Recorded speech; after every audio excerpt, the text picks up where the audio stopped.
This has literally made me $1 million, okay? And it's a way of life that I changed a long time ago, about 20 years ago. This is right up there with the advice that I gave Drew. If you're presenting to a bunch of people in a large audience, putting your mobile phone on there like every 7th slide, because people don't want to come up and talk to you after the meeting. This is that level of advice. When you're starting a conversation, especially if it's a group conversation, hey, I just want to be clear here, we got 30 minutes.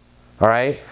I want to focus on what's most important to you, but also my personal challenges here, I want this to be the best 30 minutes you've spent in the last year. So I want to make sure that before we leave, I've got 2 tips that are right at the top of my mind that will help you whether you do business with me or not. So I want to make sure that I share those, okay? So I'm going to make sure I share those. And then Drew, what's the most important thing on your end that we need to accomplish? When you can start a conversation with that and show them that, hey, I'm going to give you something.